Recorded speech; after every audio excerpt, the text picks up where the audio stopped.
baba mtoto wako ni brother ya stepmother yako. Wow. So vile ilipatikana hivyo watu walistuka sana. Mtoto tayari amekuja, Mtoto ako hapo. So ilinipea stress sana. Mpaka walikuwa nasema iwezekani juu ijaifanyikana hivyo. So walisema iwezekani. Sasa huyo mtoto lazima auliwe.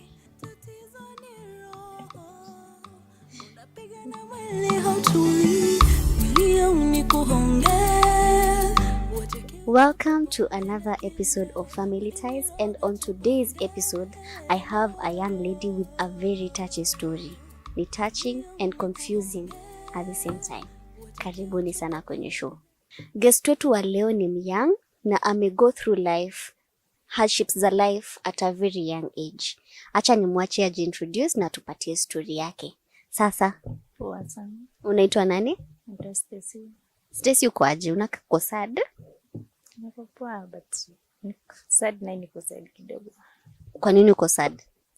Bila na go through na vitu. Unakia kutuambia ni nini inaendelea kwa life yako sahi? Yeah, ningependa niwaambie ili kama mnaweza nisaidia, mnisaidie pia. So shida ni gani? Shida ilikuwa hapo about familia. Life ilikuwa mzuri. Kusoma tulikuwa tunasoma vizuri. Even mom, sisi, dad na mom.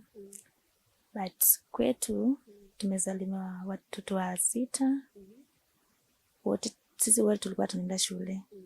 So ikafika hapo, nikifika hapo form 2, life ikaanza kukua, imeanza kukua kombo.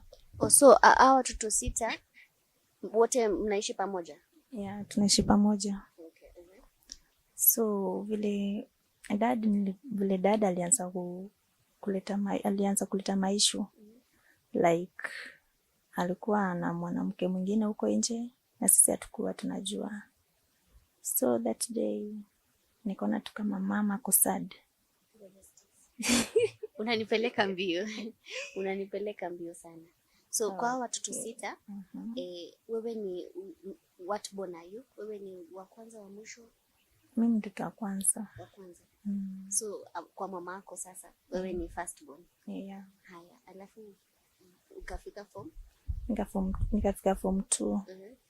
Life kaanza kukua vibaya. Like dada alikuwa na mwanamke mwingine huko nje. So nikakuja nikauliza juu mimi ndio first born. Nikaona kama mom ako sad. Nikamuuliza, "Mom, what's happened?" Kaniambia, "Nimegundua babako ako na mwanamke mwingine huko nje." So that day ndio life ilianza kukua mbaya. Nikauliza dad, "Ni nini nafanyika?" Na tulikuwa tunaongeanga vizuri na yeye. Kaanza kunitupia mkono. Sasa hakuwa anatupenda. Stacy, before sasa tuulize dad na before hata mama gundue kuko na another woman in the picture, life ilikuwa aje?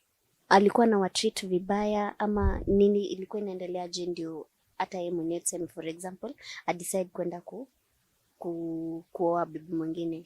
Kulikuwa na shida nyumbani? Before apatane na huyo mwingine tulikuwa sawa. Life ilikuwa vizuri. Tulikuwa tunasoma vizuri. Like so vile alishapatana na huyo, life ikaanza kuchange. So growing up life imekuwa perfect. Memories zenye uko nazo za childhood yako ni zikiwa sawa? Yeah, zilikuwa sawa. So vile huyo mtu alikuja ndio life ikaanza kuwa ngumu. Hadi mimi pia nilikuwa nashindwa nini nafanyika.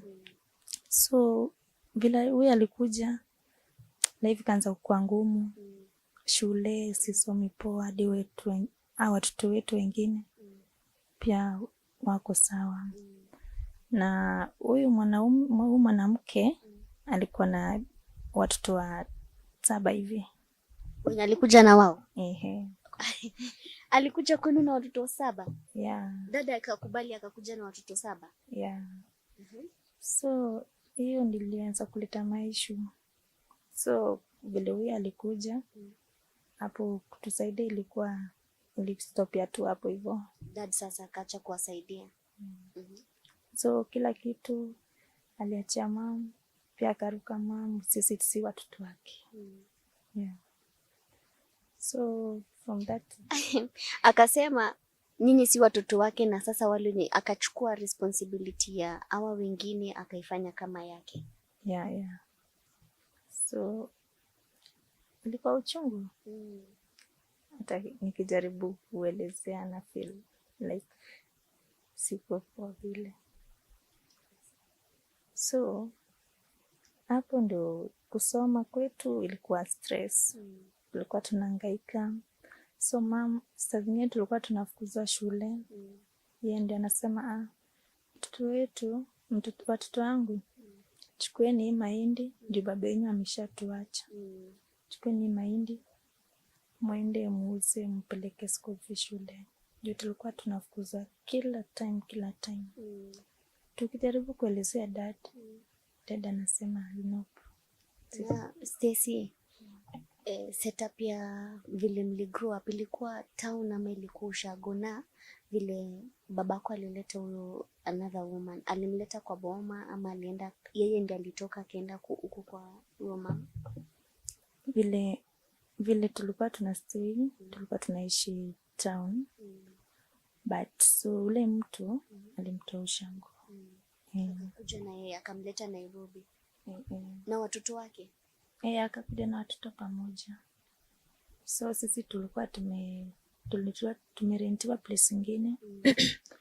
Tukaishi wakatuacha hapo, dad akatuacha kwa hiyo nyumba. So ile nyumba yenye mlikuwa mnaacha, nielewe vizuri, nyumba yenye mlikuwa mnaishi ilikuwa imerentiwa. Dad akaenda akaleta huyu your stepmother akamleta Nairobi, akarent nyumba ingine. Alirent nyumba ingine, akaachia mamako responsibility hizo zingine zote.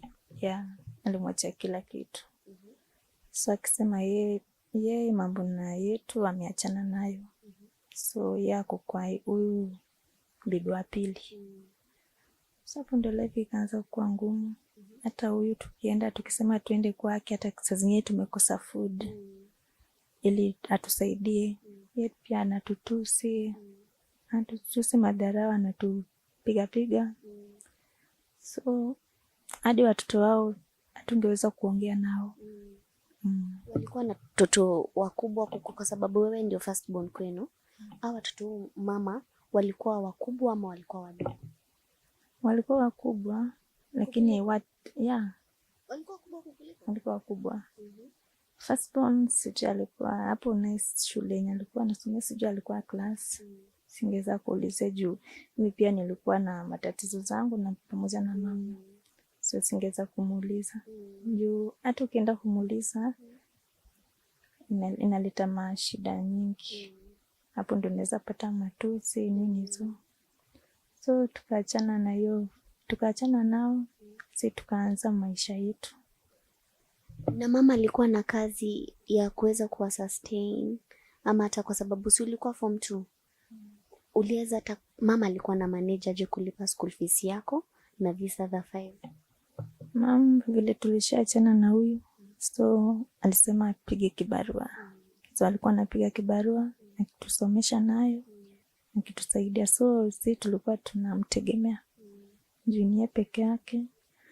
Na dad vile alikuwa tu sawa kwa nenda kazi.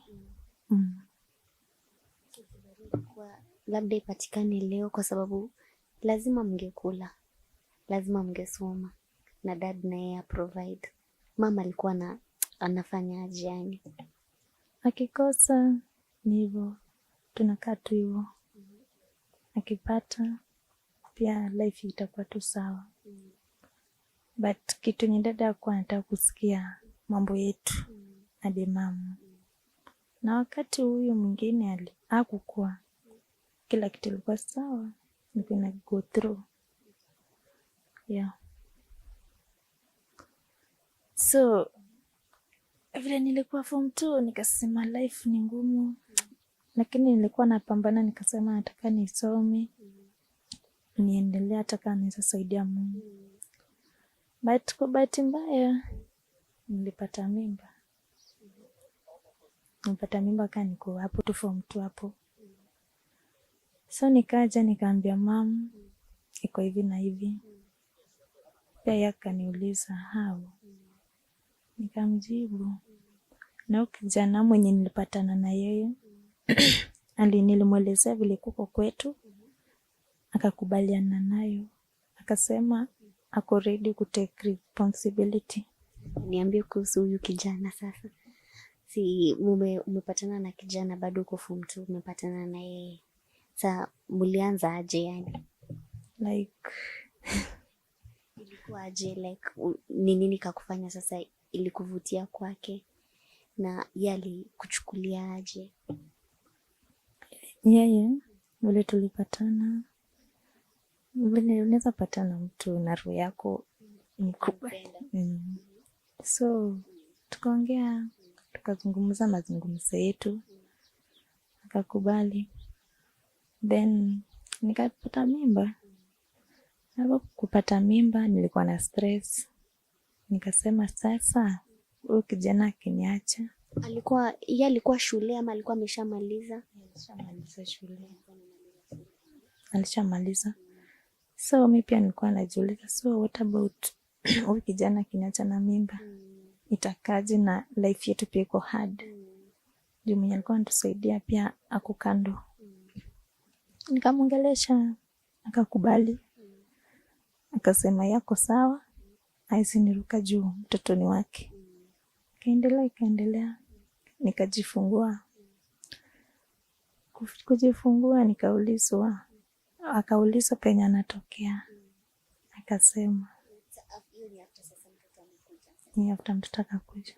Akasema so kusema inajulikana kwa ni sijui naweza sema mtoto wa bibi wa pili. So sijui naweza semaje. Ako na relationship na step mother wako? Wako related aje? Like tuseme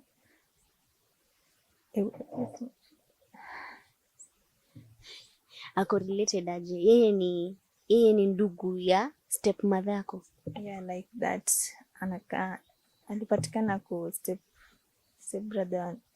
Tuseme sasa yeye baba mtoto wako ni brother ya step mother yako? Yeah, ni brother ya step mother. Wow. So vile ilipatikana hivyo, watu walistuka sana. Mtoto tayari amekuja. Tayari mtoto ako hapo. So ilinipea stress sana. Mpaka walikuwa nasema iwezekani. Juu ijaifanyikana hivyo. So walisema iwezekani. Sasa huyo mtoto lazima auliwe. Wanataka kuua mtoto? Yeah. Mtoto ako na miezi ngapi? Mtoto ako na miaka ngapi? Sasa hiyo ako like 2 months. Alikuwa 2 months. Na juu mimi pia sikuwa najua vile unaweza patana na mtu na pia kuniambia location yake penye anatokea. Nilianza tu kudate na au kwa muuliza kwao ni wapi? Nilikuwa namuuliza, akaniambia ataniambia tu. But hapo ni sure. Nishashika mimba na yeye. So watu walikuwa nasema uwezekana huyo kijana. Sasa ni nani hao walikama up na hiyo solution ya mtoto ni lazima auliwe? Watu wa kwao na watu wa jirani hao. Tunajua village vile inakuanga. Na mama yako anasema nini kuhusu mambo yote juu? Si anajua? Yeah, anajua. Yeye anasema nini? Mama yeye alikuwa anasema kama wanataka kuwa mtoto iruka Mungu kwangu. Juu sipo kuwa mtoto ni malaika. So tulivutana mpaka walikuwa anasema huyu mtoto auliwe. Na mimi pia sikuwa nataka juu najua uchungu ya mama. So mimi pia sikuwa nataka auliwe. Huyu kijana pia alikuwa anakataa. Alikuwa anasema kama hawataki acha tukae sisi kando. Stacy, vile ulipata mimba ungeweza endelea na shule, si ndio? So ulienda, ukijana alikuchukua mkaanza kuishi pamoja? Ya vile nilikuwa na mimba, nikasema siwezi kaa na mama pamoja. So niliona ni ngumu juu hawa watu wenye wananifuata siwezi kaa nao pamoja. So niliamua niende nikae na yeye juu pia alisema tuende tuishi. So vile tukaishi hivyo ndio tukapata mtoto hivyo. Okay, so mtoto mlikuwa mnaishi ni kama sasa tuseme ulikuwa tu ni kama umeolewa, si ndio? Yeah. Na life ilikuwa tu sawa, kila kitu ilikuwa sawa mpaka vile sasa ulijua mahali ametoka. Yeah, vile alishaniambia place ametokea. Ndio tukastay. Akasema anataka kunipeleka kwao.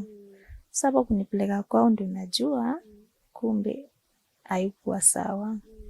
Haingekuwa hapo kuzaa na yeye. So watu wengi walikuwa wanataka kuniulia mtoto, mimi nikakataa. Nikasema haiwezekani. Na huyu kijana yeye alikuwa ananisaidia kila kitu. Mpaka alikuwa ananisaidia, hata mama alikuwa anamsaidia. So nikasema acha tu nikae na yeye. Alikuwa anasaidia. Sasa alikuwa anasaidia mama kusettle school fees ya watoto wengine, kufanya hizi vitu zenye wewe ungefanya kama maybe ungekuwa kazi Yeah. Sasa juu alikuwa amekutoa shuleni, mlikuwa mwongelelea hiyo mambo kwa About si ulikuwa shule before urealize uko na mimba akakuchukua kama bibi yake, ulikuwa unataka kuendelea na kusoma? Ningependa kuendelea na kusoma. But so nilishapata mimba, tukaongea. Yeye alikubali hata kama umemaliza shule unaweza rudi continue. Alikuwa angesimamia wewe kurudi shule. Alisema hata kama utaki shule unaweza kutafutia hata some course ufanye. Kwa hivyo ni mtu mwenye alikuwa anakujenga. Alikuwa ananisaidia sana. Hata watoto wetu wa nyuma alikuwa anawasaidia. So nilikuwa nampenda kwa sababu ya hayo vile amenitendea. So singependa kumwacha. Juu nikimwacha si vizuri pia. Juu alikuwa kwa roho yangu. Sasa hivi mnaishi bado pamoja? Yeah, bado tunaishi. Lakini familia hawataki tuishi. So mimi ningependa watusaidie maombi kama inawezekana ili tuendelee kuishi pamoja.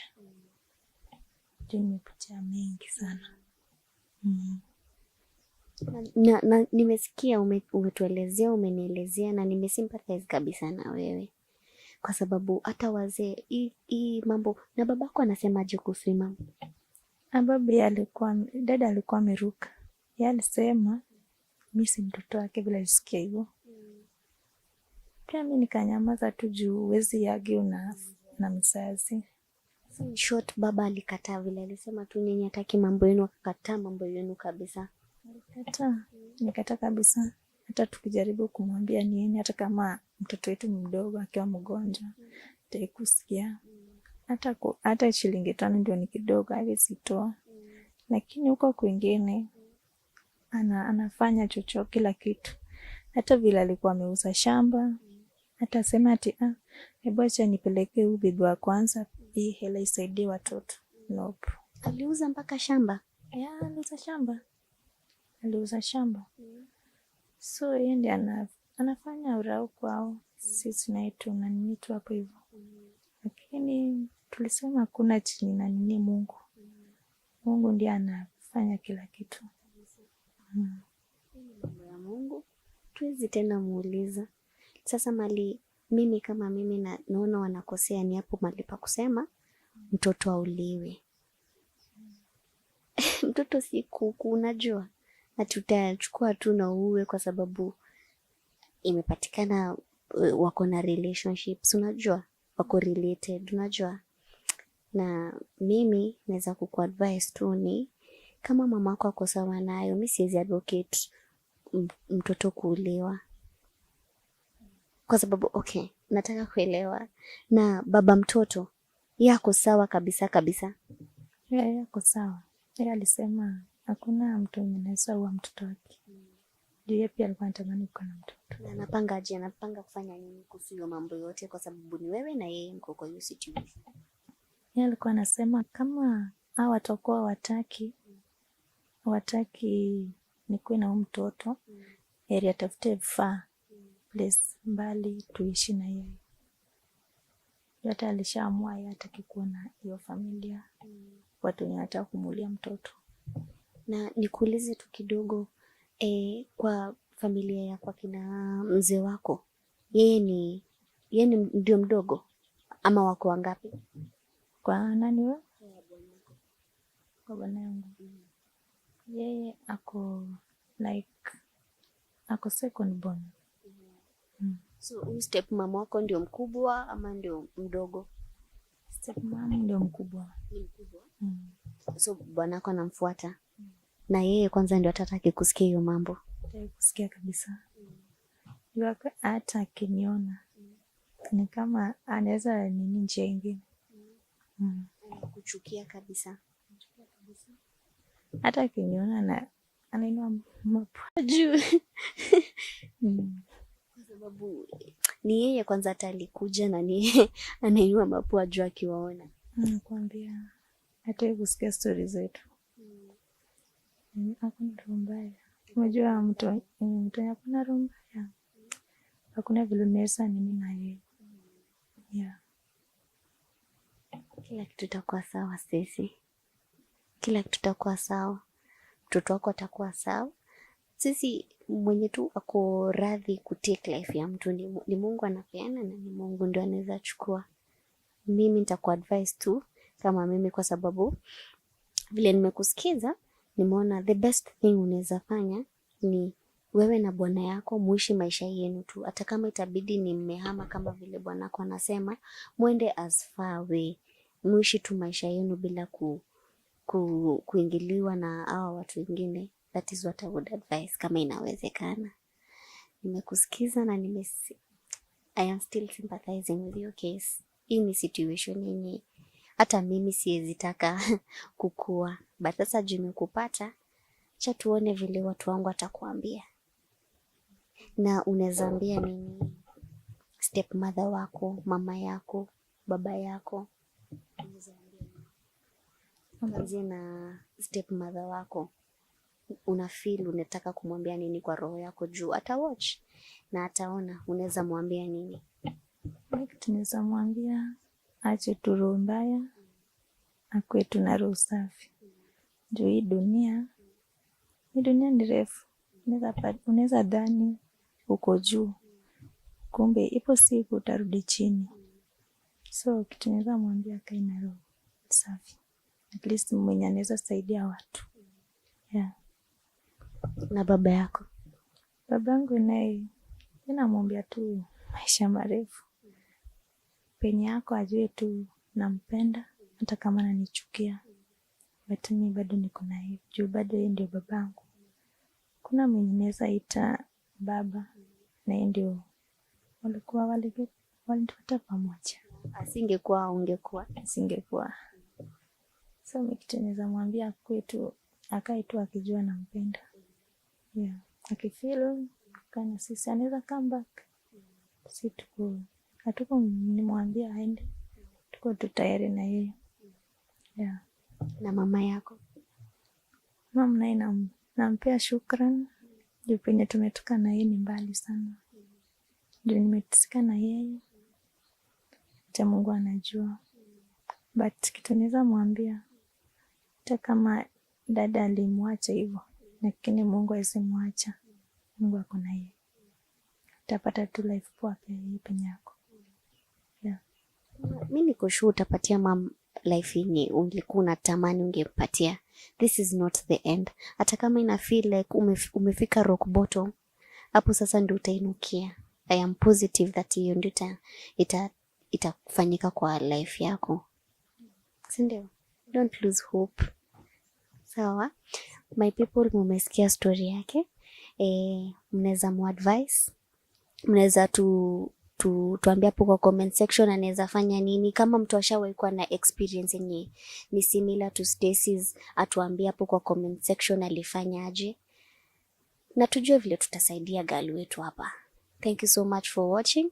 Subscribe kwa wale hawaja subscribe, hit the notification bell to get touching stories like this. And also kama uko na story yenye unaweza taka kushare na sisi, hit us up pale kwa credentials zetu and we'll get back to you. Thank you.